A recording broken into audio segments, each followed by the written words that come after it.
Hi friends, நான் உங்க Varadaraja and welcome to our channel. இன்னைக்கு நம்ம episode 618 subscribers real life ghost experience தாங்க வந்து பார்க்க போறோம். நம்ம எல்லாருக்குமே இந்த ரோட் ட்ரிப் போறது ரொம்பவும் பிடிச்ச விஷயம் தான். அப்படி நீங்க ஒரு இடத்துல ரோட் ட்ரிப் போய் அந்த ஒரு இடத்துல ஒரு அமானுஷத்துக்கிட்ட மாட்டிக்கிட்டு அந்த அமானுஷம் உங்களுடைய உடம்புக்குள்ள பூந்து உங்களுடைய நண்பர்களே டார்ச்சர் பண்ணுச்சு அப்படின்னா அப்போ உங்களுடைய நண்பர்களுடைய மனநிலைமை எப்படி இருக்கும்ன்றத மட்டும் கொஞ்சம் யோசிச்சு பாருங்க.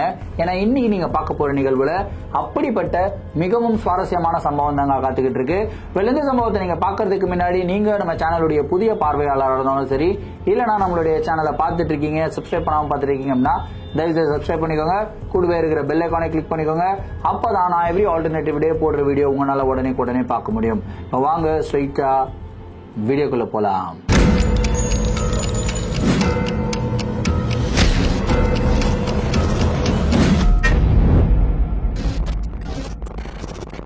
இந்த ஒரு நிகழ்வை நம்மளுக்கு சென்னையில இருந்து விக்ரம் அப்படின்ற ஒரு சப்ஸ்கிரைபர் மெயில் பண்ணி விட்டுருக்காருங்க. இந்த ஒரு அமானுஷமான நிகழ்வு அவருக்கு 2 வருடங்களுக்கு முன்னாடி உத்தரப்பிரதேஷ்ல இருக்கிற முன்சியாரி அப்படின்னு சொல்லப்படுற ஒரு ஹில் ஸ்டேஷன்ல நடந்ததா வந்து சொல்லியிருக்காரு. சரி, கதையோடைய ஸ்டார்டிங்ல இருந்தே வர ஆரம்பிப்போமே. விக்ரமுடைய பேக்ரவுண்டை பொறுத்த வரைக்கும் பார்க்கணும் அப்படின்னா அவர் வந்து ஒரு சோல்ஜருங்க. அதாவது இன்றைய தேதி வரைக்குமே அவர் வந்து இந்தியன் ஆர்மியில வந்து சர்வீஸ்ல தான் இருக்காராம். சோ இவருக்குன்னு ஒரு செட் ஆஃப் ஃப்ரெண்ட்ஸ் இருக்காங்க. அந்த ஃப்ரெண்ட்ஷிப் எப்ப ஸ்டார்ட் ஆச்சு அப்படின்னா இவங்க எல்லாமே ஆர்மி ட்ரைனிங்க்கு போனாங்க இல்லையா, அப்போ ஒரு 4 ஃப்ரெண்ட்ஸ் வந்து ஒன்னா சேர்ந்திருக்காங்க. விக்ரம், வினீத், அன்ஷு அண்ட் தருண். இந்த 4 பேருமே ரொம்ப க்ளோசஸ்ட் ஆஃப் ஃப்ரெண்ட்ஸுங்க. ஒருத்தர் ஒரு ஊர்ல இருந்து வந்திருக்காங்க. அந்த ட்ரைனிங் கேம்ப்லயே வந்து இவங்க தான் அந்த பெஸ்ட் கேடெட்ஸ் அப்படின்னு வந்து சொல்லலாம். அவ்வளவு அளவுக்கு சூப்பரா ட்ரைனிங் எல்லாம் முடிச்சுட்டு அவங்களுக்கு போஸ்டிங் எல்லாம் போடுவாங்க இல்லையா, அப்படிதான் ஒருத்தரும் ஒரு இடத்துக்கு வந்து போஸ்டிங் போட்டுறாங்க. அதுக்கப்புறம் இவங்க ரெகுலரா போன் கால் மூலியமா வீடியோ கால் மூலியமா டச்லயே இருந்துகிட்டு இருந்திருக்காங்க. சோ ஒரு நாள் ஃபைனலா ஒரு 2023 மே அன்னைக்கு இவங்க என்ன டிசைட் பண்றாங்கன்னா, நம்ம வந்து ஒரு லீவ் போடலாம், பெய்ட் லீவ் போட்டு நம்ம 4 பேரும் ஒன்னா இருக்கலாம். ஏன்னா இந்த மாதிரி டென்ஷன்ஸ் எல்லாம் இருக்கு, நம்ம பார்டர்ல வேற இருக்கும். திரும்பியும் நம்மளுக்கு இந்த 4 பேரா ஒன்னா வெளியே போகிறதுக்கு உண்டான சான்ஸ் இல்லைன்னா மீட் பண்றதுக்கு உண்டான சான்ஸ் எல்லாம் கிடைக்குமான்னு தெரியல. இப்போ அந்த சான்ஸை நம்மளே உருவாக்கிக்கலாம். எங்கேயாவது ஒரு ஹில் ஸ்டேஷனுக்கு போயிட்டு நம்ம ஜாலியா சரக்கு அடிச்சுட்டு ஹைக்கிங் பண்ணலாம் அப்படின்ற ஒரு டிசிஷன் எடுக்கிறாங்க. அதுக்கு அன்ஷு அப்படின்ற பையன் வந்து ஓகே அப்படின்னு சொல்லிடுறாரு. ஏன்னு கேட்டீங்கன்னா இந்த அன்ஷு அப்படின்ற அந்த ஒரு சோல்ஜர் வந்து பாத்தீங்கன்னா உத்தரப்பிரதேச சேர்ந்தவருங்க. பிசல்பூர் அப்படின்றது தான் அவருடைய ஊரு. சோ அவர் என்ன சொல்றாருன்னா, எங்க ஊருக்கு பக்கத்துல உத்தராகண்ட் இருக்கு, உத்தராகண்ட்ல முன்சியாரி அப்படின்ற ஒரு ஹில் ஸ்டேஷன் இருக்கு.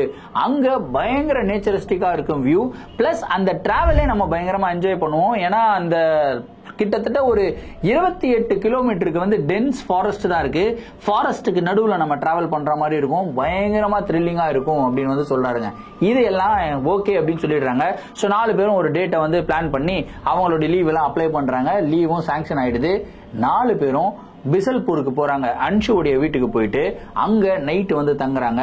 அதுக்கப்புறம் அடுத்த நாள் காலையிலே இவங்க எல்லாருமே கிளம்புற மாதிரி இருந்ததுங்க. ஆனா அந்த அன்ஷுடைய அம்மா வந்து சொல்லிடுறாங்க, இல்லப்பா நீங்க இப்பதான் வந்திருக்கீங்க, ரொம்ப நாள் கழிச்சு வந்திருக்கீங்க, போஸ்டிங்ல இருந்தாலும் அங்கிங்க இருந்து வந்திருக்கீங்க, உங்களுக்கு சரியா சாப்பாடு கூட போட முடியலனா எப்படிப்பா, நீங்க மத்தியானம் லஞ்ச் வரைக்கும் சாப்பிட்டுட்டு ஈவினிங்க்கு மேல நீங்க எங்க கிளம்பினாலும் கிளம்புங்க அப்படின்னு வந்து சொல்றாங்க. ஓகே அப்படின்னு சொல்லிட்டு அன்ஷுடைய வீட்ல 4 பேரும் சாப்பிடுறாங்க. சாப்பிட்டு முடிச்சுட்டு ஈவினிங் ஒரு 5:30க்கு வந்து பாத்தீங்கன்னா இவங்களுடைய ட்ரிப்பை ஸ்டார்ட் பண்றாங்க. எக்ஸாக்டா இந்த பிசல்பூருக்கும் முன்சியாரி அப்படின்ற அந்த ஒரு ஹில் ஸ்டேஷனுக்கும் கிட்டத்தட்ட 375 கிலோமீட்டருங்க. சோ 5:30 மணிக்கு மேல ஸ்டார்ட் பண்றாங்க. ஒரு லைட்டா ட்ரிசில் ஆகுது, ஒரு மாதிரி கிளவுடியான ஒரு கிளைமேட், டிராவலுக்கு வந்து செம்ம என்ஜாய் பண்ற மாதிரி ஒரு கிளைமேட்டுங்க. அப்படியே இவங்க வந்து ஸ்டார்ட் பண்றாங்க. போய்கிட்டே இருக்கு. போற வழியெல்லாம் இவங்க அங்கங்க ஒரு பஞ்சாபி தாபால ஸ்டாப் பண்ணிட்டு சரக்கு அடிக்கிறது, அதுக்கப்புறம் கொஞ்சம் சாப்பிடுறது. இதுல இவரு விக்ரம் மட்டும் வந்து பாத்தீங்கன்னா குடிக்க மாட்டாராம். குடிக்காம என்ன பண்றாருன்னா, இல்ல நான் கார் ஓட்டுறேன், சோ அதனால நான் குடிக்க மாட்டேன் அப்படின்றாரு. இவரு குடிக்காததுனால இவருடைய ஃப்ரெண்ட் தருண் இருக்காரு இல்லையா, அவரும் என்ன சொல்றாருன்னா, இல்ல இவனே எவ்வளவு நேரம் கார் ஓட்டுவான், அவனுக்கு டயர்ட் ஆயிடும்ல, சோ நானும் கார் ஓட்டணும், நீங்க 2 பேர் மட்டும் குடிங்கன்னா நானும் குடிக்கல அப்படின்னு சொல்லி தருணும் வந்து குடிக்கலங்க. மித்த 2 பேர் அன்ஷு அண்ட் வினீத் வந்து குடிச்சிட்டே வராங்க, ஜாலியா என்ஜாய் பண்ணிட்டே போயிட்டு இருக்காங்க. சோ இவங்க கிட்டத்தட்ட ஒரு 100 கிலோமீட்டர் வந்து டிராவல் பண்ணிருப்பாங்க. இவங்க எக்ஸாக்டா காத்திமா அப்படின்னு சொல்லப்படுற ஒரு இடத்துல இருக்காங்க. அந்த காத்திமா கோஹிமா அப்படின்ற இடம் ரொம்ப ஃபேமஸ். ஏன்னா அங்கதான் டென்ஸ் ஃபாரஸ்ட் வந்து இருக்குங்க. கிட்டத்தட்ட ஒரு 20 கிலோமீட்டர் டென்ஸ் ஃபாரஸ்ட் இருக்கும். அந்த ஃபாரஸ்டுக்குள்ள ரோட்ஸ் போகும். அதை தாண்டி போறது தான் ஒரு நேச்சரிஸ்டிக்கான வியூ. ஸோ ரொம்பவும் என்ஜாய் பண்ணிட்டு இவங்க அந்த ஃபாரஸ்டுக்குள்ள என்டர் ஆகுறாங்க. அந்த ரோட்ல போய்கிட்டே இருக்கும்போது திடீர்னு வந்து பாத்தீங்கன்னா விக்ரம் சைட்ல காரை நிறுத்துறாரு. ஏய் என்னடா நிறுத்துற அப்படின்னு சொல்லி கேக்குறாங்க. இல்லடா எனக்கு அர்ஜென்டா ஃபிஷ் அடிக்கணும் அப்படின்னு வந்து சொல்றாரு. டேய் பியர் அடிச்சது நாங்க, உனக்கு எதுக்குடா நீ உள்ளேறா அப்படின்னு வந்து சொல்றாங்க. இல்லடா எனக்கு இதுக்கு மேல என்னால கண்ட்ரோல் பண்ண முடியாது, நான் போய் ஃபிஷ் அடிச்சுட்டு வந்துடுறேன் அப்படின்னு சொல்லி இவர் காரை விட்டு இறங்குறாருங்க. இறங்கி போயிட்டு இவர் ஃபிஷ் அடிக்க போயிடுறாரு. உள்ள இருக்கிறவங்க எல்லாம் கலாச்சினே இருக்காங்க. பாடுறா இவன் இப்படி எல்லாம் பண்ணிட்டு இருக்கான், இந்த சவுத் இந்தியன்ஸ் வந்தாலே இதுதான்டா பிரச்சனை அப்படின்ற மாதிரி ஒரு நார்த் இந்தியன் ஸ்லாங்ல எல்லாம் வந்து கலாய்க்கிறாங்க. அதுக்கப்புறம் ஒரு 10 நிமிஷம் ஆகுது, 15 நிமிஷம் ஆகுது, அரை மணி நேரம் ஆகுது. அரை மணி நேரம் ஆகியும் விக்ரம் வந்து காருக்குள்ள வரல. இப்போ தருண் வந்து சுயநினைவுல தானே இருக்காரு, அவர் வந்து குடிக்கல. தருண் சொல்றாரு, டேய் அன்ஷு வினீத், விக்ரம் வெளியே போனா ஆனா உள்ள வரவே இல்லையாடா, என்னடா இது அரை மணி நேரமாடா ஃபிஷ் அடிப்பான் இவன் அப்படின்னு வந்து சொல்றாரு.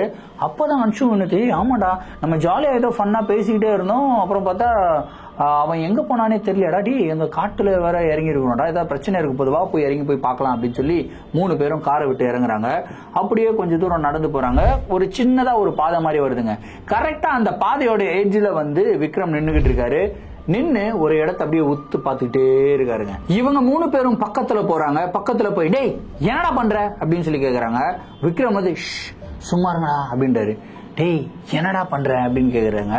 அங்க பாருங்கடா ஒரு அழகான பொண்ணு வந்து நின்னுகிட்டு இருக்கு பாருங்கடா, கரெக்டா அந்த மேடுக்கு மேல வந்து நின்னுகிட்டு இருக்கு பாருங்கடா அப்படின்றாரு விக்ரம். இவங்க 3 பேரும் எட்டி பாக்குறாங்க. எட்டி பார்த்தா அந்த இடத்துல யாருமே கிடையாது. விக்ரம் சொல்றாரு, டேய் அந்த இடத்துல அந்த பொண்ணு நின்னுகிட்டு இருக்குடா பாருடா அப்படின்னு. டேய் விக்ரம் என்னடா உனக்கு பைத்தியம் பிடிச்சிருக்கா, சரக்கு அடிச்சது நாங்கடா, நீ ஏன்டா போதை ஏறின மாதிரி வந்து பேசிக்கிட்டு இருக்க, என்னடா ஆச்சு பிரச்சனை, எதுவுமே இல்லடா, அங்க யாருமே இல்லடா, இந்த இடத்துல போறதுக்கும் பாதை இல்ல, வேற எந்த ஒரு வண்டியும் இல்ல, அந்த பக்கம் ஊரும் இல்ல, இது வந்து ஒரு காடுடா, காட்டுக்கு நடுவுல ஒரு பொண்ணு எப்படிடா எடுக்க முடியும் அப்படின்னு சொல்லி கேக்குறாங்க அன்ஷுவும் வினீத்தும். ஆனா விக்ரம் வந்து நானா பைத்தியக்காரனா, எனக்கு தெரியாதா, நான் இவ்வளவு நேரமா நின்று அந்த பொண்ணை தான் பாத்துக்கிட்டு இருக்கேன், அந்த பொண்ணு என்னையே பாத்துக்கிட்டு இருக்கா, பாருங்கடா எவ்வளவு அழகா இருக்கா அப்படின்றாரு விக்ரம். இந்த தருணுக்கு வந்து லைட்டா ஏதோ வந்து பயம் வருதுங்க. வந்த உடனே விக்ரம் கூப்பிட்டு, டேய் சரிடா அந்த பொண்ணு அங்கிருந்து பாக்குது, நீ இங்கிருந்து பாக்குற, எவ்வளவு நேரம் இந்த லாங் டிஸ்டன்ஸ் ரிலேஷன்ஷிப்ல பாத்துக்கிட்டு இருப்பீங்க, அந்த பொண்ணு பாட்டுக்கு பாத்துக்கிட்டு இருக்கட்டும், வா நம்ம அங்க போய் சேரணும், ஆல்ரெடி இருட்டிக்கிட்டு வருது, மழை வந்துடும் வா அப்படின்னு சொல்லி விக்ரம் தர தர தர தரன்னு கையை பிடிச்சி கூட்டு போறாருங்க. விக்ரம் நேரா வந்து டிரைவர் சீட்டை போய் உட்கார போறாரு.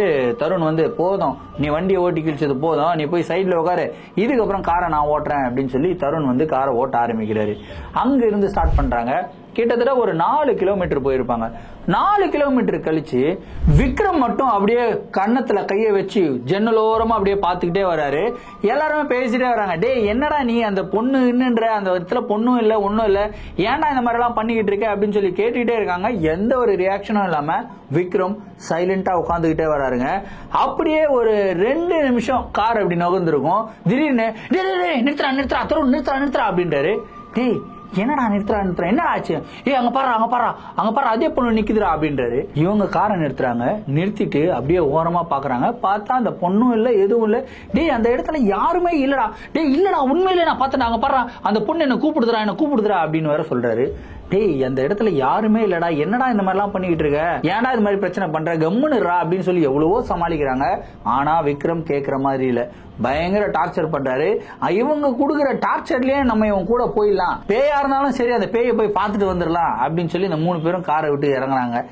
இறங்கி மெதுவா நடந்து போறாங்க. கரெக்டா விக்ரம் சொன்ன இடத்துக்கு போகும்போது அந்த இடத்துல சின்னதா ஒரு ஒத்தையடி பாதை மாதிரி உள்ள போகுதுங்க. என்னடா இது ஒத்தையடி பாதை மாதிரி போகுது, டேய் அந்த பொண்ணு இங்கதான் நடந்து போகுது அப்படின்னு சொல்லி கையை காட்டுறாரு. சரி வாடா போலாம். இந்த ஒத்தையடி பாதையில என்னென்னமோ சொல்றான் பைத்தியக்கார பையன், சும்மா இருக்கிறானா, குடிச்ச சரகெல்லாம் இறங்கி போச்சு, சரிவா போய் தான் ஆகணும் அப்படின்னு சொல்லி அந்த ஒத்தையடி பாதையிலேயே அப்படியே உள்ள போறாங்க. அடர்ந்த காட்டு பகுதிகளுக்குள்ள நடந்து போக ஆரம்பிக்கிறாங்க. மனசெல்லாம் செம பயம். அந்த இடத்துல அமானுஷத்தின் பயம் கிடையாது, ஏதாவது காட்டு விலங்குகள் வந்து தாக்குமோ அப்படின்ற ஒரு பயத்திலேயே இந்த 4 பேரும் நடந்து போய்கிட்டே இருக்காங்க. ரொம்ப தூரம் உள்ள போயிட்டாங்க. கிட்டத்தட்ட ஒரு 20 நிமிஷம் நடந்திருப்பாங்க. தூரத்துல ஒரு பாலடைஞ்ச ஒரு வீடை வந்து பாக்குறாங்க. ஒரு ஓட்டு வீடு, ஒரு வுட்லயும் ஓடுலயும் கட்டினா ஒரு வீடு, அது வந்து பாலடைஞ்ச நிலையில இருக்கு. ஏய் என்னடா இது தூரத்துல ஏதோ ஒரு வீடு தெரியுற மாதிரி இருக்கேடா அப்படின்னு வந்து இவங்க 3 பேரும் பேசிக்கிறாங்க. அன்ஷு, வினீத் அண்ட் தருண். அதே டைம்ல விக்ரம், டேய் அந்த பொண்ணு அந்த வீட்டுக்குள்ள போகுதுடா அப்படின்றாரு. டேய் வீடு எங்களுக்கு தெரியுது, ஆனா அந்த பொண்ணு தெரியவே இல்லையடா அப்படின்றாங்க. டேய் நீங்க சும்மா இருக்க மாட்டீங்களா, வாடா போய் பேசிட்டு வந்துடுறேன்டா. அந்த பொண்ணு வேற என்ன கூப்பிட்டுனே இருக்கு, எதுக்கு கூப்பிடுதுன்னு தெரியல. ஏதோ அந்த பொண்ணுக்கு ப்ராப்ளம் போல இருக்கு, அந்த பொண்ணை வந்து நம்ம காப்பாற்றணும். நம்மளாம் ராணுவ வீரர்கள் இல்லையா, ராணுவ வீரர்கள்னாவே எல்லாரையும் காப்பாற்றணும் இல்லையா, வா போய் காப்பாற்றலாம் அப்படின்னு சொல்லி விக்ரம் வந்து அப்படியே உள்ள போறாருங்க. விக்ரமுக்கு பின்னாடியே இவங்களும் வேற வழி இல்லாம அப்படியே நடந்து போறாங்க. கரெக்டா அந்த வீடு பக்கத்துல நடந்து போறாங்க. வீட்டுல வந்து பாத்தீங்கன்னா ஒரு மிகப்பெரிய கதவுல வந்து ஃப்ரண்ட்ல பூட்டு போட்டிருக்கு. டேய் விக்ரம், ஃப்ரண்ட்ல பூட்டு போட்டிருக்குடா, நீ சொன்ன மாதிரி அந்த பொண்ணு உள்ள போயிருந்தது அப்படின்னா பூட்டு திறந்துட்டு தான்டா போயிருக்கணும். இப்ப கதவுல வந்து பூட்டு போட்டிருக்க எவ்வளவு பெருசு, உள்ள யாருமே இல்லையாடா அப்படின்னு. அதான்டா நானும் பாக்குறேன், அந்த பொண்ணு வந்து இந்த கதவு வழியா போனது என் கண்ணால பார்த்தேன், ஆனா இந்த கதவுல இவ்வளவு பெரிய பூட்டு போட்டிருக்கே, சரி அப்படியே இந்த வீட்டை சுத்தி பார்ப்போம் அப்படின்னு வந்து சொல்றாரு விக்ரம். டேய் என்னடா வீட்டை சுத்தி பார்ப்போம் அப்படி இப்படின்ற, எப்படிடா அது ஏண்டாடே காட்டு பகுதியில, சரிவா வேற வழி இல்ல, உங்க கூட வந்துட்டோம், வேற என்ன பண்றது, சுத்தி பார்க்கலாம் அப்படின்னு சொல்லி அப்படியே அந்த வீட்டை சுத்துறாங்க. வெளியே சுத்திட்டு அப்படியே வீட்டுடைய பேக் சைடுக்கு போறாங்க. ஒரு மிகப்பெரிய ஒயிட் போர்டுங்க. அந்த ஒயிட் போர்டுல பிளாக் இங்க்ல வந்து பாத்தீங்கன்னா லெட்டர்ஸ் ஒன்னு எழுதி வச்சிருந்தாங்க. என்ன எழுதி இருந்தது தெரியுமா, அட்லீஸ்ட் நீங்களாவது என்ன பார்க்க வந்தீங்களே அப்படின்னு சொல்லிட்டு ஹிந்தியில இருந்திருந்தாங்க. அதாவது அட்லீஸ்ட் ஆப் லோக் மில்னே கே லியே ஆயே ஹை அப்படின்னு சொல்லி ஹிந்தியில எழுதியிருந்தாங்க. இந்த வார்த்தைகளை படிச்ச உடனே 4 பேரும் செம்ம ஷாக்கு. இந்த காட்டு பகுதிகளுக்குள்ள இந்த வீட்டு பக்கத்துல வந்து இந்த மாதிரி யார் எழுதிட்டு போயிருப்பா அப்படின்னு சொல்லி இவங்களுக்குள்ளே டிஸ்கஸ் பண்ணிக்கிறாங்க.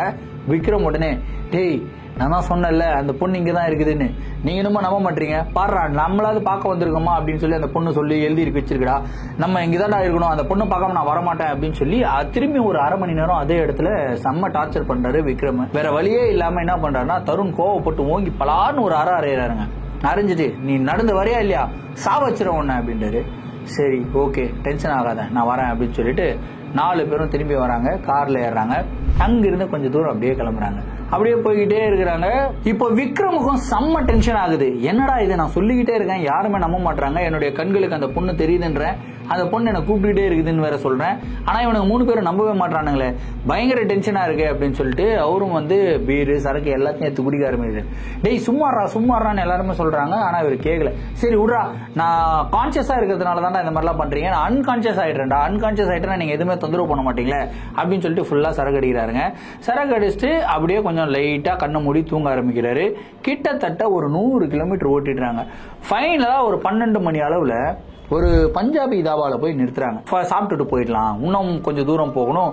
குறிப்பா இந்த சுருணி அப்படின்ற ஒரு ஏரியா வருது. அந்த ஏரியா வந்து மலை மேல ஏறுற மாதிரி இருக்கும், ரொம்ப ஸ்டீப்பா இருக்கும். சோ அதனால நம்ம சாப்பிட்டோம்னா தான் நம்மளுக்கு கொஞ்சம் எனர்ஜி இருக்கும் கார் ஓட்டுறதுக்கெல்லாம் அப்படின்னு சொல்லிட்டு 4 பேரும் இறங்குறாங்க.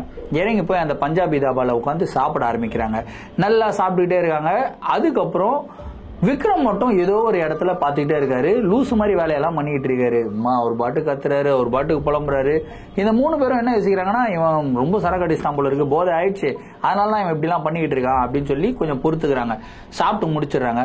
முடிச்சுட்டு 4 பேரும் திரும்பியும் காருக்கு போறாங்க. இந்த தடவை தருண் என்ன சொல்றாருன்னா, டேய் இந்த விக்ரம் இருக்கான்ல, அவனை ஃப்ரண்ட்ல உட்கார வைக்காதீங்க, ரொம்ப அட்ராசிட்டிஸ் பண்ணிக்கிட்டு இருக்கான், பைத்திய மாதிரி வேலை எல்லாம் பண்ணிட்டு இருக்கான், திடீர்னு பொண்ணு தெரியுதுன்றான், திடீர்னு எழுந்து ஓடுறான், அவன் கார்ல இருந்து எகிரி குதிச்சிட்டானா என்னடா பண்றது, சோ அவனை நடுவுல போட்டு நீங்க 2 பேரும் மாத்தி மாத்தி பக்கத்துல உட்காந்துக்கங்கடா அப்படின்னு வந்து சொல்றாரு. ஓகே அப்படின்னு சொல்லிட்டு பேக் சீட்ல இந்த பக்கம் அன்ஷு, நடுவுல விக்ரம், இந்த பக்கம் வினீத், முன்னாடி தருண் வந்து பாத்தீங்கன்னா கார் ஓட்டிக்கிட்டு இருக்காருங்க. கரெக்டா உட்காந்து கார் டோரை வந்து லாக் பண்றாங்க. லாக் பண்ணிட்டு இந்த பக்கம் பாக்குறாங்க. இந்த விக்ரம் மட்டும் அந்த பஞ்சாபி தாபாவை அப்படியே எட்டி பாத்துக்கிட்டு இருக்காப்ல.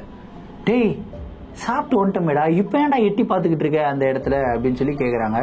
டேய் அங்க பாடுறா, நம்ம ஒரு சேர்ல உட்காந்துக்கிட்டு இருந்தோம்ல, அந்த சேர்ல இப்ப அந்த பொண்ணு உட்காந்துக்கிட்டு இருக்கா அப்படின்றாரு.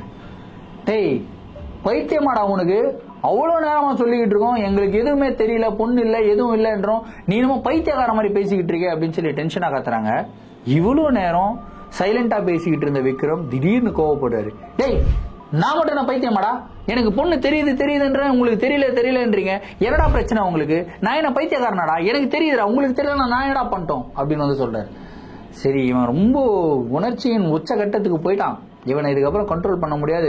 சரிடா அந்த பொண்ணு தெரியுதுல, கொஞ்ச நேரம் நிப்போம், முனுங்க மட்டும் அந்த பொண்ணு தெரியுது, உன்ன வான்னு கூப்பிடுதுல, அந்த பொண்ணுக்கு வேணும்னு அந்த பொண்ணு வரட்டும்டா, காருக்குள்ள நம்ம உட்காந்துக்கிட்டு இருப்போம், கிட்டத்தட்ட ஒரு 1/2 மணி நேரம் வெயிட் பண்றோம்டா, பாக்கலாம்டா அந்த பொண்ணு இங்க வருதான்னு பாக்கலாம்டா அப்படின்னு சொல்லிட்டு 1/2 மணி நேரம் அதே இடத்துல நிக்கிறாங்க. 1/2 மணி நேரம் ஆயிடுச்சு. அந்த பொண்ணு அந்த சேரை தான் உட்காந்துக்கிட்டு இருக்கு, சேரை விட்டு எழுந்து வரவே மாட்டேங்குது. விக்ரம் வந்து டே இல்லடா அந்த பொண்ணு அங்கேயே தான் உட்காந்துக்கிட்டு இருக்கு, வர மாட்டேங்குது பாத்தியா, அப்ப நீ தான் அங்க இன்ட்ரெஸ்டட் ஆகுற, அங்க வந்து இன்ட்ரெஸ்டடா இல்ல, அந்த பொண்ணெல்லாம் வராது, இப்ப நம்ம கிளம்பலாமா அப்படின்னு சொல்லி கேட்கிறாரு தருண். சரிடா கிளம்பலாம் அப்படின்னு சொல்லிட்டு திரும்பியும் விக்ரம் வந்து கண்ணை மூடி தூங்க ஆரம்பிக்கிறாருங்க. கரெக்டா சர்ன்னு இன்னொரு 60 கிலோமீட்டர் போறாங்க. அந்த சுருணி அப்படின்னு சொல்லப்படுற ஏரியா வருதுங்க. அது வந்து ஒரு மலைப்பகுதி. அப்படியே ஸ்லோவா தான் வந்து மேலே ஏறணும், ஸ்டீப்பா இருக்கும்.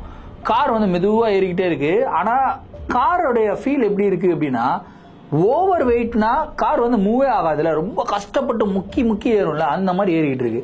டே என்னடா இது, கார் மேலே ஏறவே மாட்டேங்குதுடா, ரொம்ப ஸ்ட்ரகிள் பண்ணுது, ஒருவேளை ரொம்ப நேரம் கார் ஓட்டிக்கிட்டு இருந்தனால காரோட என்ஜின் ஹீட் ஆயிடுச்சு போல இருக்கு, கொஞ்ச நேரம் சைடில் நிறுத்தி வைக்கலாம் அப்படின்னு சொல்லி கொஞ்ச நேரம் சைடில் நிறுத்தி வைக்கிறாங்க. நிறுத்தி வச்சுட்டு திரும்பியும் ஸ்டார்ட் பண்றாங்க. கொஞ்சம் தூரம் அப்படியே போய்கிட்டே இருக்கு. திடீர்னு வந்து பாத்தீங்கன்னா கார் வந்து ஸ்டாப் ஆகுது. ஸ்டாப் ஆயிட்டு கார் வந்து ஸ்டார்ட்டே ஆகல. ரோடோட ஓரமா நிறுத்திருக்காங்க. திரும்பியும் ஸ்டார்ட் பண்றாங்க. கார் வந்து ஸ்டார்ட்டே ஆகல. அதே டைம்ல உள்ள விக்ரம் நடுவில் உட்காந்துக்கிட்டு இருந்தார்ல, தூக்கத்துல இருந்து அப்படி கண்ணு முழிக்கிறாருங்க. கண்ணு முழிச்சு இந்த பக்கம் பாக்குறாரு. வந்துட்டியா அப்படின்றாரு. டேய் இவன் ஏன்டா இப்படி எல்லாம் பண்ணிட்டு இருக்கான், டேய் யாரா வந்துட்டா பாடுறா, அந்த பொண்ணு வெளியே நின்றுட்டு இருக்குடா அப்படின்றாரு. இவன் வேற ரொம்ப டார்ச்சர் பண்றானா எங்களை அப்படின்னு சொல்லிட்டு, சரிடா அந்த பொண்ணு தான் வெளியே நிக்குது, நம்ம இருக்கோம், கதவு தரடா நான் போனோம், திறக்கறியா இல்லையா அப்படின்னு சொல்லிட்டு பயங்கர டார்ச்சர். டேய் என்னடா இவன் இவ்வளவு டார்ச்சர் பண்றானேடா, சரி நம்ம கதவை திறந்து விடலாம் அப்படின்னு சொன்னா, கதவை திறந்து விட்டோன்னா போய் அந்த ஒரு மயில் கல் இருக்கும்ல, அது மேல வந்து உட்காந்துக்கிறாருங்க. உட்காந்துட்டு தனியா பேசிக்கிட்டு இருக்காரு. என்னடா இவன் தனியா பேசிக்கிட்டு இருக்கான், இவங்க 3 பேரும் காருக்குள்ளே இருக்காங்க. சரி கொஞ்ச நேரம் கழிச்சு நம்ம போய் கூப்பிடலாம் அப்படின்னு சொல்லிட்டு ஒரு 10 நிமிஷம் 15 நிமிஷம் விடுறாங்க. 15 நிமிஷம் விட்ட உடனே போயிட்டு விக்ரம கூப்பிட்டு, டே வாடா அப்படின்னு. சரி வரேன். டேய் வாடா, கார்ல எல்லாம் வெயிட் பண்ணிட்டு இருக்காங்கடா, சரக்கு இருக்குடா வாடா. சரி நான் வரேன் அப்படின்னு சொல்லிட்டு விக்ரம் எழுந்து வராருங்க. எழுந்து வரும்போதும் கூட யார்கிட்டயோ இதோ ஒரு 5 மினிட்ஸ் நான் வந்துடுறேன் அப்படின்னு சொல்லிட்டு வருவோம் இல்லையா, அந்த மாதிரி சொல்லிட்டு வர்றாரு. வந்து காருக்குள்ள ஏறாரு. காருக்குள்ள ஏறி சரக்கு அடிக்க ஆரம்பிக்கிறாரு. சரி டேய் விக்ரம் பைனலா கேக்குறேன், என்னடா உனக்கு தெரியுது, டேய் அந்த பொண்ணு அங்கதான் நான் நின்னுகிட்டு இருக்கேன், அந்த பொண்ணு கிட்ட தான் இவ்வளவு நேரம் பேசிக்கிட்டு இருந்தேன் அப்படின்றாரு. என்னடா இவன் சொல்றான். சரி இப்ப வண்டி நின்னுருச்சு, வண்டி ஸ்டார்ட் ஆகல, இந்த இடத்துல இந்த ஃபாரஸ்ட் ஏரியா மாதிரி இருக்கு, இந்த இடத்துக்கு யாரா மெக்கானிக் எல்லாம் வருவா, கூகுள்ல வந்து சர்ச் பண்ணி பாருங்க இந்த இடத்துல யாராவது மெக்கானிக்ஸ் இருக்காங்களான்ட்டு. பக்கத்துல வந்து வந்தாங்கன்னா அவங்களுக்கு வந்து என்ன ஃபீஸோ அது கொடுத்துடலாம், ரெடி ஆயிடுச்சுன்னா நம்ம போயிடலாம் இல்லையா, ஹோட்டலுக்கு போயிடலாம். சரின்ட்டு கூகுள்ல சர்ச் பண்ண ஆரம்பிக்கிறாங்க. ஒரு 4-5 மெக்கானிக் நம்பர் வருது. ஒரு நம்பருக்காக கால் பண்றாங்க. 2 பேர் வந்து அவுட் ஆஃப் ஸ்டேஷன், ஒருத்தர் வந்து இல்ல அவ்வளவு தூரம் வர முடியாதுன்றாரு. இவங்களுடைய லொகேஷனுக்கு பக்கத்திலே வந்து பாத்தீங்கன்னா ஒரு மெக்கானிக் இருக்காருங்க. கிட்டத்தட்ட ஒரு 3-4 கிலோமீட்டர் டிஸ்டன்ஸ் தான். அவர் வந்து போன் எடுக்கிறாரு. போன் எடுத்து, சொல்லுங்க பிரதர், நாங்க இந்த இடத்துல இருக்கோம், இந்த சுருணின்ற இடத்துல கரெக்டா அந்த ஸ்டார்டிங்ல நின்னுகிட்டு இருக்கு காரு, ஸ்டார்ட் ஆக மாட்டேங்குது. அந்த இடம் பேரு சொன்ன உடனே அந்த இடமா அப்படின்றாரு. ஆமாமா அந்த இடம் தான். சரி பிரதர், இப்போ வந்து ஒரு 2 மணி ஆகுது நைட்டு, இந்த டைம்ல என்னால வர முடியாது, நான் ஒரு 5 மணிக்கெல்லாம் வந்துட்டுமா, 5 மணிக்கு வந்து உங்களுக்கு எல்லாமே பக்காவா ரெடி பண்ணிடுறேன், அதுக்கப்புறம் நீங்க போயிடலாம். பிரதர் 3 மணி நேரம். ஆமா 3 மணி நேரம் நீங்க அங்கதான் இருக்கணும். ஆனா ஒரே ஒரு விஷயம், 3 மணி நேரம் நீங்க காருக்குள்ளேயே இருங்க, காரை விட்டு இறங்காதீங்க, உங்களுடைய கண்ணாடிகளும் மேல ஏத்தி வச்சுக்கோங்க, வேற எந்த ஒரு வெஹிக்கிள்ல யாராவது வந்து உங்களோட கூப்பிட்டா கூட நீங்க கண்ணாடியை இறக்காதீங்க, யாருக்கிட்டையும் பேசாதீங்க. இன்ஃபேக்ட் வெளியே இருந்து உங்களுடைய நண்பர்கள் யாராவது உங்களை கூப்பிடுற மாதிரி இருந்தாலும் நீங்க கண்ணாடி இறக்கவும் கூடாது, கார்ல இருந்து இறங்கவும் கூடாது, ஜஸ்ட் ஏசியை போட்டு கம்முன்னு உட்காந்துட்டு இருங்க அப்படின்னு வந்து சொல்றாரு. என்னங்க நீங்க சொல்றீங்க, ஏன் இப்படி எல்லாம் சொல்றீங்க, நான் சொன்னா அதுல ஒரு காரணம் இருக்கும், தயவு செய்து காரை விட்டு மட்டும் கீழே இறங்கிடாதீங்க, இத நீங்க காமெடியா எடுத்துக்காதீங்க, ரொம்ப சீரியஸான விஷயம், ஒரு பயங்கர ஆபத்தான இடத்துல நின்னுகிட்டு இருக்கீங்க அப்படின்னு சொல்லிட்டு அவர் வந்து போனை கட் பண்றாரு. என்னடா இது, இந்த மனுஷன் வேற எப்படி சொல்லிட்டான், டேய் திரும்பி அடிற, என்ன பிரச்சனைன்னு கேள்வி. திரும்பி அடிக்கிறாங்க. பிரதர் என்ன பிரதர், நான் சொல்லிட்டேன் பிரதர், நான் கண்டிப்பா வந்துடுவேன், 5 மணிக்கு ஷார்ப்பா வந்துடுவேன், நீங்க அதே இடத்துல வெயிட் பண்ணுங்க, கார் டோரை மட்டும் திறந்துடாதீங்க, கார் கண்ணாடியா இறக்காதீங்க, யாருக்கிட்டையும் பேசாதீங்க அப்படின்னு சொல்லி சொல்றாருங்க. திரும்பியும் சொல்லிட்டு போனை கட் பண்றாரு. இதே மேட்டர் வந்து பின்னாடி அன்ஷு கிட்டையும் வினோத் கிட்டையும் தருண் சொல்றாரு. சரி சொல்லிட்டாரு, ஏதோ ஒரு பிரச்சனை இருக்கும் போல இருக்கு, இந்த இடத்துல கொள்ளையர்கள் யாராவது இருப்பாங்க போல இருக்கு, சரி நம்ம காருக்குள்ளே உட்காரலாம் அப்படின்னு சொல்லி காருக்குள்ளே உட்காந்துக்கிட்டே இருக்காங்க. ஏதாவது ஒரு கார் போகுமா, வண்டி போகுமா அப்படின்றதெல்லாம் பார்த்துட்டு இருக்காங்க. கிட்டத்தட்ட ஒரு 1/2 மணி நேரம் ஆகுது, 1 மணி நேரம் ஆகுது, எந்த வண்டியுமே போலங்க. 1 மணி நேரம் கழிச்சு ஒரு கார் ஆப்போசிட்ல வருதுங்க. கரெக்டா வந்துகிட்டே இருக்கு. கரெக்டா இவங்களுடைய கார் பக்கத்துல அப்படியே ஸ்லோ ஆகுது. ஒரு கார் வந்து நிக்குது, இவங்களுடைய சைட் பை சைட்ல ஒரு கார் நிக்குது. நின்னுட்டு அந்த கார் விண்டோ வந்து டவுன் ஆகுது. ஒரு 60 இயர்ஸ் ஓல்டு அங்கிள் ஒருத்தர் இருப்பாரு. அவர் வந்து கார் டோரை வந்து ஓபன் பண்ண சொல்றாரு, இல்லைன்னா விண்டோவாது இறக்குங்க அப்படின்றாரு. இவங்களுக்கு தான் கன்ஃபர்மேஷன் வந்துச்சு, இந்த மாதிரி விண்டோலாம் இறக்கக்கூடாது சொல்லிட்டாங்கல்ல, அதனால இவங்க விண்டோலாம் இறக்காம அப்படியே நின்றுட்டு இருக்காங்க. அவர் வந்து ஏதோ கேட்கறாரு, என்னாச்சு, ஏன் இங்க நின்றுட்டு இருக்கீங்க, வாட் இஸ் அ ப்ராப்ளம் அப்படின்ற மாதிரிலாம் செய்கையில தெரியுது. ஆனா விண்டோ இறக்கல, இவங்களுக்கு அவர் என்ன பேசுறாருன்னு கேட்கல. இவங்க அப்படியே அவரையே பாக்குறாங்க. தருண் வந்து பார்க்கல, பின்னாடி அன்ஷுவும் வினீத்தும் அப்படியே பார்த்துட்டு இருக்காங்க. விக்ரம் நடுவில் நல்லா தூங்கிக்கிட்டு இருக்காரு. அவர் வந்து திரும்ப திரும்ப சிக்னல் கொடுத்துக்கிட்டே இருக்காரு. ஒரு 1/4 மணி நேரமா அதே இடத்துல நின்றுட்டு இருக்காரு. அன்ஷுவும் வினீத்தும் சொல்றாங்க, டேய் வேணும்னா அந்த விண்டோவை மட்டும் லைட்டா இறக்கி என்னன்னு கேளுடா, அவர் ரொம்ப நேரமா இங்கே நின்றுகிட்டு இருக்காரா அப்படின்னு வந்து சொல்றாங்க. சரின்ட்டு தருண் வந்து விண்டோவை இறக்குறாரு. என்ன ஆச்சு அங்கிள் அப்படின்னு. நீங்க ஏன் இங்க நின்றுட்டு இருக்கீங்க, இந்த இடம் சேஃபான இடம் கிடையாது, ஏன் இங்க நிக்கிறீங்க அப்படின்னு சொல்லி கேட்கிறாரு. இல்லைங்க வண்டி ஸ்டார்ட் ஆகல, மெக்கானிக்கு கால் பண்ணிட்டோம், அவர் வந்து மார்னிங் ஒரு 5 o'clock வந்துடுறாரு, 1 மணி நேரம் ஆல்ரெடி ஆயிடுச்சு, 2 மணி நேரம் தான், அவர் வந்துட்டாருன்னா வண்டி ரெடி பண்ணிட்டாருன்னா போயிடலாம். சரி சரி ஓகே சேஃபா இருங்க, காரை விட்டு மட்டும் இறங்கிடாதீங்க, விண்டோவை இப்ப நான் வந்து கூப்பிடும் போது இறக்குன மாதிரி தயவு செய்து இன்னொரு வாட்டி இறக்காதீங்க, இறக்குனீங்கன்னா உங்களுக்கு பிரச்சனை ஆயிடும் அப்படின்னு சொல்லிட்டு அவர் கிளம்பிடுறாருங்க. இப்போ இவங்க எல்லாருக்குமே செம ஷாக்கு. டேய் அந்த மெக்கானிக் சொன்ன அதே விஷயத்த இந்த அங்கிளும் சொல்றாடா, அப்ப உண்மையிலேயே ஏதாவது பிரச்சனை இருக்குதாடா அப்படின்னு சொல்லி பேசிக்கிட்டு இருக்கும்போது விக்ரம் வந்து ஆடுறாரு. டேய் இவனுக்கு என்ன ஆச்சு, ஏன்டா இவன் இப்படி ஆடுறான், டேய் விக்ரம் விக்ரம் விக்ரம் டேய் விடுறா, நான் போனடா, அங்க பேசணும்டா, அங்க பாக்குறேன்டா, நான் போயிட்டு வரேன்டா அப்படின்னு சொல்லிட்டு ஓவர் அட்ராசிட்டி. டேய் சும்மா இருடா, இறங்க கூடாதுடா, கீழே இங்க ஏதோ பிரச்சனை இருக்குடா, எல்லாருமே வந்து சொல்றாங்கடா, வார்ன் பண்ணிட்டு போறாங்க, சும்மாடா, காலில் விடுறோம், கம்முனுரா கம்முனுரா அப்படி கேக்குறாங்க. ஆனா விக்ரம் வந்து கேக்குற மாதிரி இல்ல, நீங்க இறக்கி விடுறீங்களா இல்லனா இதே இடத்துல நான் ஏதாவது ஸ்ட்ராங்குலேட் பண்ணிக்கிட்டேன், நானே என்னுடைய கழுத்தை நெரிச்சுக்கிட்டேன் அப்படி இப்படின்லாம் வந்து பயங்கரமா கத்துறாரு. டேய் இவன் சொன்னா கேட்க மாட்டான் போல இருக்கு, டேய் விடுறா, போயிட்டு தான் ஒருத்தன் என்னதான் பண்றான்னு பாக்கலாம் அப்படின்னு சொல்லிட்டு விக்ரம் வந்து இறக்கி விடுறாங்க. கரெக்டா விண்டோஸ், கார் விண்டோஸ் எல்லாம் இறக்கி விட்டு விக்ரமே பார்த்துட்டு இருக்காங்க. கரெக்டா இங்க இருந்து ஆப்போசிட்ல இருக்கிற ஒரு மயில் கல்ல போய் உட்காந்துறாருங்க. உட்காந்துட்டு விக்ரம் வந்து பேசிக்கிட்டே இருக்காரு. விக்ரமுடைய வாய்ஸ் வந்து இவங்களுக்கு கேக்குது. அதுக்கு ஏதாவது பதில்ல யாராவது பேசணும் இல்லையா, இவங்களுடைய கண்களுக்கு யாருமே தெரியல. ஆனா பதிலுக்கு ஒரு பொண்ணு பேசுற மாதிரி வாய்ஸ் இவங்களுக்கு கேக்குது. 3 பேரும் லிட்டரலா ஷாக்கு. டேய் விக்ரம் பேசுறான், விக்ரமுக்கு பதில் கொடுக்குற மாதிரி ஒரு பொண்ணுடைய வாய்ஸ் நம்மளுக்கு கேக்குதேடா அப்படின்னு சொல்லி உத்து பாக்குறாங்க. அந்த இடத்துல பொண்ணும் இல்லை எதுவும் இல்லை, ஆனா பொண்ணுடைய வாய்ஸ் கேக்குது. விக்ரம் வந்து பேசுறாரு, அந்த பொண்ணு கிட்ட தான் பேசுறாரு. ஃபார் எக்ஸாம்பிள் உன் பேர் என்னமானா, எதிரில இருந்து சாந்தி அப்படின்ற மாதிரி ஒரு ரிப்ளை மாதிரி ஒன்று கொடுக்குறாங்க பொண்ணுடைய வாய்ஸ்ல. இவங்க 3 பேருக்கும் செம்ம அல்லு. டே என்னடா இது, உண்மையிலேயே ஏதோ பிரச்சனை போல இருக்குடா, முதல்ல இருந்து அந்த பொண்ணு தெரியுதுன்னா அது வந்து ஆன்மா, இப்பதான் நம்மளுக்கு புரியுது, உண்மையிலேயே அவனுடைய கண்ணுக்கு தெரிஞ்சிருக்கு போல இருக்கு, அந்த ஆன்மா கிட்ட பேசிக்கிட்டு இருக்கான் போல இருக்குடா, சரி எப்படியாவது நைஸா பேசி அவனை கூட்டு வந்துடும்டா, காருக்குள்ள பயங்கர பயமா இருக்குடா, வாடா வாடா அப்படின்னு சொல்லிட்டு காரோடைய விண்டோ எல்லாம் ஏத்தி விட்டு 3 பேரும் காரை விட்டு இறங்குறாங்க. அப்படியே விக்ரம் பக்கத்துல போறாங்க. விக்ரம் வந்து பேசிக்கிட்டே இருக்காரு. போயிட்டு டே விக்ரம் விக்ரம் விக்ரம் அப்படின்னு, டேய் சும்மா இருக்க மாட்டீங்க, ஏன்டா இப்படி பண்றீங்க, வந்ததுல இருந்தே நீங்க தான் என்ன பேச விடாம பண்றீங்க அப்படின்னு சொல்லிட்டு விக்ரம் சொல்றாரு. ஆனா ஷாக் என்னன்னு கேட்டீங்கன்னா, விக்ரம் அவருடைய வாய்ஸ்ல சொல்லலைங்க, அந்த பொண்ணுடைய வாய்ஸ்ல சொல்றாரு. இப்பதான் இவங்களுக்கு தெரியுது, பொண்ணுடைய வாய்ஸ்ல பேசுறதும் விக்ரம், ஆம்பளுடைய வாய்ஸ்லயும் பேசுறது விக்ரம். டேய் என்னடா பண்றீங்க, ஏன்னா ஆயிடுச்சு, ஏய் வாடா வாடா போலாண்டா அப்படின்னு சொல்லி கெஞ்சுறாங்க. திரும்ப அந்த பொண்ணு வந்து தருணை பார்த்து தான் வந்து மிரட்டிக்கிட்டு இருக்கு. முன்னாலதான் இவன் வந்து என் கூட சேர மாட்டேங்கிறான், ரொம்ப நாள் கழிச்சு என் கூட ஒருத்தன் வந்து சேர்றதுக்கு வந்திருக்கான், அவனையும் நீ கெடுக்கிற, உன்னை சாவடிக்காம விட மாட்டேன் அப்படின்னு சொல்லிட்டு தருணுடைய கழுத்தை பிடிச்சு நிறுக்கிறாரு விக்ரம். இதெல்லாம் பார்த்துக்கிட்டு இருந்த வினீத்துக்கு வந்து செம்ம கோவம் வந்து ஓங்கி பலான்னு ஒரு அறை விடுறாருங்க விக்ரம. அந்த அறை விட்டதுல ஒரு மாதிரி கான்சியஸ்னஸ் ஆகுறாரு.